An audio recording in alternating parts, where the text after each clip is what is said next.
राजा थे। वो राजा नित्य भगवान शिव पर बेलपत्र चढ़ाते थे, शिव के बड़े अनन्य भक्त थे।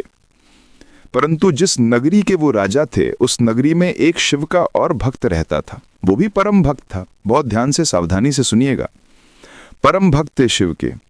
उनका मन होता था कि मैं भी शिव के नित्य अर्चना करूं, नित्य उन पर बेलपत्र चढ़ाऊं। एक बार उन्होंने विचार किया कि बेलपत्र का सबसे सुंदर वन कहाँ है। तो किसी ने उनको बताया कि भैया बेलपत्र का सबसे सुंदर वन जो है वो राजा के बगीचे में है। राजा नित्य बेलपत्र चढ़ाते हैं, उनके बगीचे के बेलपत्र सबसे सुंदर है। बोले राजा के यहां से बेलपत्र कैसे लिया जाए? क्योंकि वैष्णवों की और शैवों की एक आदत होती है, वो कोई भी सुंदर वस्तु का दर्शन करते हैं तो सुंदर वस्तु को अपने प्रयोग में न लेकर के वो अपने इष्ट को प्रदान करने का भाव ज्यादा रखते हैं। ऐसे कई शैव भक्त हुए, उनके मन में ये भाव होता है कि कुछ भी वस्तु हो वो अच्छी से अच्छी हमारे ठाकुर जी को मिले। आजकल के भक्त कैसे होते हैं?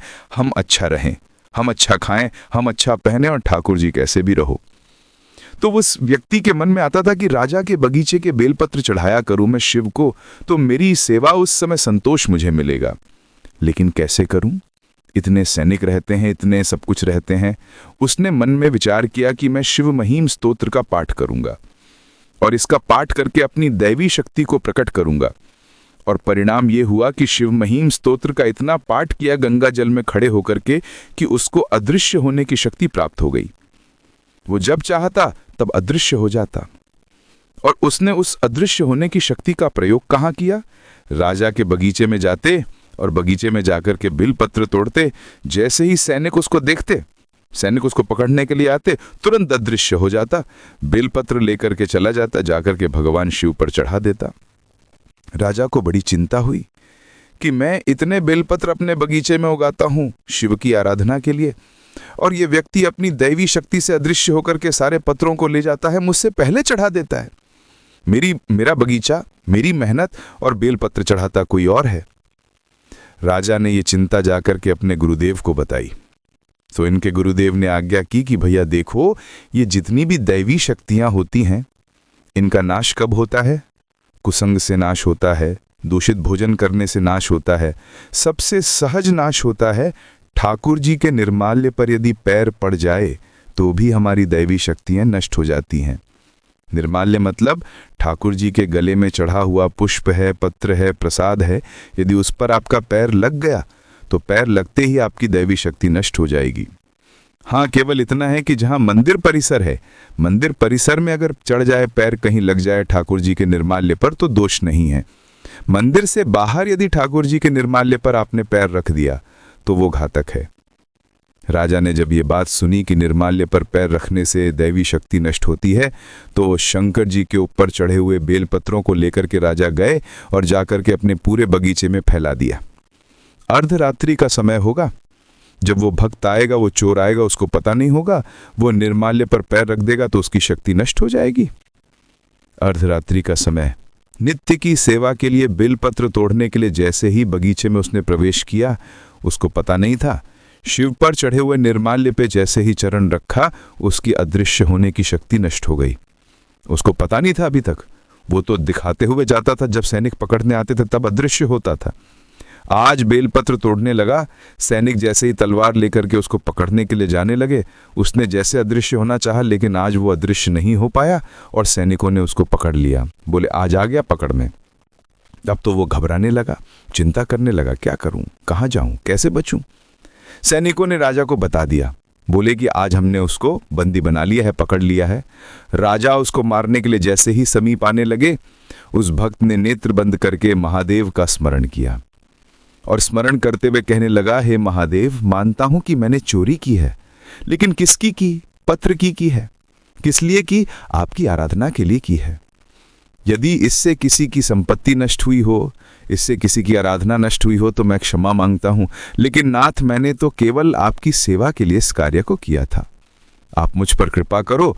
और नेत्र बंद करके महादेव का स्मरण करते हुए वहीं खड़े खड़े शिव महिम स्तोत्र का गान करना प्रारंभ किया। गान करते करते जैसे ही शिव महिम स्तोत्र विराम हुआ, राजा ने जाकर के अपनी तलवार से उस पर प्रहार करना चाहा। स्तुति का विराम होते ही उसकी जो अदृश्य होने की शक्ति थी वो पुनः प्रकट हो गई और वो वहां से अदृश्य होकर के महादेव के पास चला गया।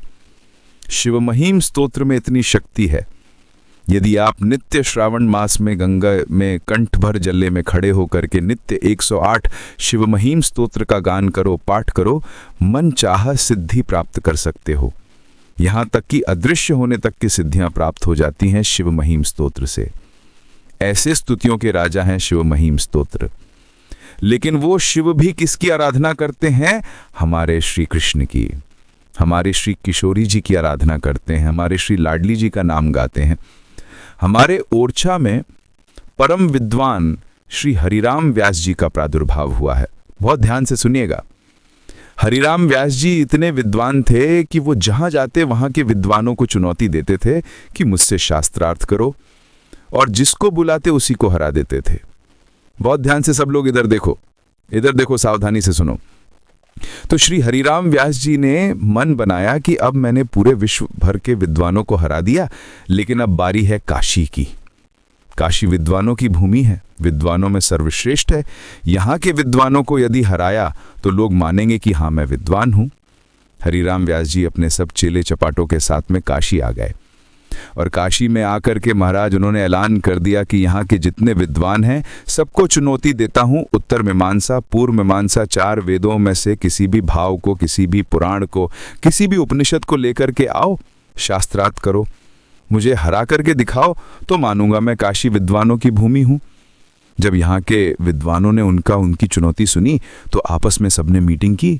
बोले कि भैया कौन जाएगा? सबने कहा, बोले हरिराम व्यास जी साधारण नहीं है, हमने इनका शास्त्रार्थ देखा है, ये अच्छों को हरा देते हैं। हारने में कोई बुरी बात नहीं है, शास्त्रार्थ में तो हारा ही जाता है, एक तो कोई ना कोई हारेगा। लेकिन बात यह है कि उन्होंने विद्वानों को नहीं, काशी को चुनौती दी है। यदि हम में से कोई हारा तो काशी की हार होगी, वाराणसी की हार होगी। तो क्या करें? बोले वाराणसी के राजा के पास चलो। कौन है राजा? बोले विश्वेश्वर। पहुंच गए सब, विश्वनाथ से जाकर के रात्रि प्रार्थना करने लगे, हे विश्वनाथ कृपा करो, ये आए हैं हरिराम व्यास जी, इनसे हमको बचाओ। सब ब्राह्मणों ने जाकर के प्रार्थना की। ब्राह्मण तो प्रार्थना करके चले गए, लेकिन आधी रात में शंकर जी हों चाहे हमारे कन्हैया हों, ब्राह्मणों को दुखी नहीं देख सकते। वैष्णवा नाम यथा शंभु, वैष्णवों में तो सर्वश्रेष्ठ हैं शंभु, और वैष्णवों के सर्वधन है शंभु। भगवान शिव ने मन में विचार किया, बोले कि भैया अब काशी की रक्षा की अब हमारे ऊपर नोक आ गई है। आधी रात में ही एक दीनहीन से ब्राह्मण का भेष धारण किया भोलेनाथ ने, और एक दीनहीन से ब्राह्मण बन करके, बिल्कुल सादा सरल से ब्राह्मण बन करके पहुंच गए हरिराम व्यास जी के पास। हरिराम व्यास जी के चेला खड़े थे, उनसे जाकर के कहा कि महाराज मैं काशी का ब्राह्मण हूं, हरिराम व्यास जी से कुछ पूछने आया हूं। बालकों ने जाकर के बताया, बोले महाराज काशी का कोई विद्वान आया है, देखने में तो दीनहीन सा है लेकिन ब्राह्मण है, विद्वान ही होगा। हरिराम व्यास जी तुरंत उठ गए, करके बैठ गए। बोले बुलाओ, शास्त्रार्थ की सब तैयारियां करो। भगवान शिव भीतर उतर गए और जाकर के हरिराम व्यास जी को प्रणाम करके बैठ गए।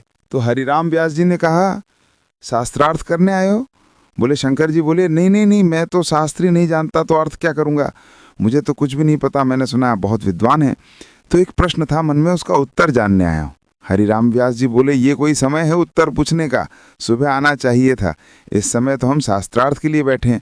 बोले अच्छा, तो आप मेरे प्रश्न का उत्तर दे दीजिए, उसके बाद हम शास्त्रार्थ कर लेंगे। बोले पूछो, क्या है तुम्हारा प्रश्न? भगवान शिव बोले महाराज मैं ये जानना चाहता हूँ कि विवेक किसे कहते हैं? हरिराम व्यास जी बोले, विवेक जानने आए हो? बोले हाँ, मैं जानने आया हूँ विवेक कहते किसको हैं। कथाओं में सुना है, बिनु सत्संग विवेक न होई, राम कृपा बिनु सुलभ न सोई। राम जी कृपा करके विवेक देते हैं, तो ये विवेक क्या है, मुझे विवेक के बारे में बताइए। हरिराम व्यास जी बोले, विवेक का मतलब होता है सद असद का ज्ञान होना, सही गलत की पहचान होना। सद असद का ज्ञान ही विवेक है। महादेव मुस्कुराने लगे, बोले मिल गया उत्तर? बोले उत्तर तो मिल गया, लेकिन प्रभु मैं ये कहना चाहता हूँ सही गलत का ज्ञान होना विवेक है, तो मैं आपसे दूसरा प्रश्न ये करना चाहता हूँ, क्या आप विवेकी हो? क्या आपके पास विवेक है? हरिराम व्यास जी बोले, कैसी बात करते हो? बोले मैं बस ये पूछना चाहता हूँ, आप विद्वान हुए, आपने इतनी पढ़ाई की, इतना अध्ययन किए, इतने विद्वान बने, किस लिए? केवल ब्राह्मणों को हराने के लिए? विद्वान इसलिए माना जाता है क्या यही विवेक है आपका? कोई व्यक्ति अध्ययन करता है तो अध्ययन करके उसका कोई ना कोई विचार होता है कि मैं इस ग्रंथ को क्यों पढ़ रहा हूँ, इसके पढ़ने के बाद मैं ऐसा करूँगा, मैं ये करूँगा, ये मेरा सत्संकल्प है। लेकिन आपका संकल्प तो हमको इतना मालूम पड़ता है कि आप विद्वान केवल और केवल इन बेचारे सीधे भोले भाले ब्राह्मणों को हराने के लिए बने हो। इतनी विद्या आपने अपने भीतर समा रखी है केवल ब्राह्मणों को हराने के लिए। क्या यही विवेक है आपका? कितने ब्राह्मणों को निराश कर देते हो आप, कितने ब्राह्मणों को हरा करके हताश कर देते हो और फिर खुद को विद्वान कहते हो। क्या यही विवेक है आपका? हरिराम व्यास जी तो मौन चुप बैठे हैं। चेलाओं से कहा बाहर जाओ, गेट बंद करो। बाहर चले गए, गेट बंद कर दिया। हरिराम व्यास जी अपने आसन से उतरे और पैर पकड़ के बोले, तुम ब्राह्मण नहीं हो, कौन हो जल्दी बताओ। आप साधारण नहीं हो, आप कौन है? रूप बदल करके आए हैं। इतना विद्वान तो मैं हूं कि मुझे पहचान है कि सामने बैठा व्यक्ति कौन है।